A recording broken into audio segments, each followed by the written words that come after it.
living Christ, the testimony of the apostles of the Church of Jesus Christ of Latter-day Saints. Merry Christmas.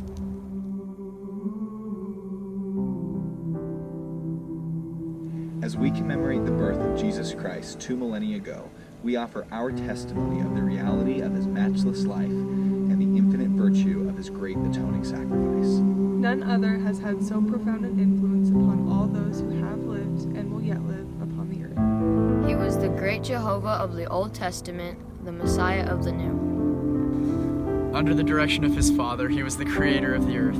All things were made by him, and without him was not anything made that was made.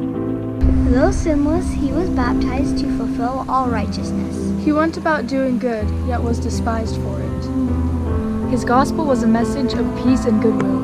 He entreated all to follow his example. He walked the roads of Palestine, healing the sick, causing the blind to see, and raising the dead. He taught the truths of eternity, the reality of our premortal existence, the purpose of our life on earth, and the potential for the sons and daughters of God in the life to come. He instituted the sacrament as a reminder of his great atoning sacrifice. He was arrested and condemned on spurious charges, convicted to satisfy a mob, and sentenced to die on Calvary's cross.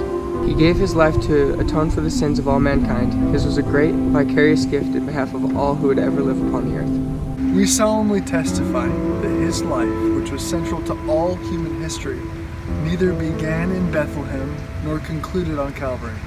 He was the firstborn of the Father, the only begotten Son in the flesh, the Redeemer of the world. He rose from the grave to become the firstfruits of them that slept. As risen Lord, he visited among those he had loved in life. He also ministered among his other sheep in ancient America. In the modern world, he and his father appeared to the boy Joseph Smith, ushering in the long-promised dispensation of the fullness of times. Of the living Christ, the prophet Joseph wrote, "His eyes were as the flame of fire, the hair of his head was white like the pure snow. His countenance shone above the brightness of the sun, and his voice was as the sound of the rushing of great waters, even the voice of Jehovah, saying, I am the first and the last. I am he who liveth. I am he who was slain. I am your advocate with the Father." Of him the prophet also declared, "And now, after the many testimonies which have been given of him, this is the testimony last of all which we give of him. That he lives! We saw him, even on the right hand of God, and we heard the voice bearing record that he is the only begotten of the Father. That by him and through him and of him the worlds are and were created, and the inhabitants thereof are begotten sons and daughters unto God. We declare in words of solemnity that his priesthood and his church have been restored upon the earth, built upon the foundation of apostles and prophets, Jesus Christ himself being the chief cornerstone. We testify that someday he will return to earth, and the glory of the Lord shall be revealed, and all flesh shall see it together.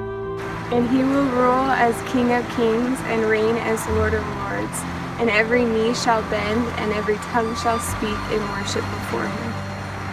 Each of us will stand to be judged of him according to our works and the desires of our hearts. We bear testimony as his duly ordained apostles that Jesus is the living Christ, the immortal Son of God. He is the great King Emmanuel, who stands today on the right hand of his Father. He is the light, the life, and the hope of the world. His way is the path that leads to happiness in this life and eternal life in the world to come. God be thanked for the matchless gift of his divine Son.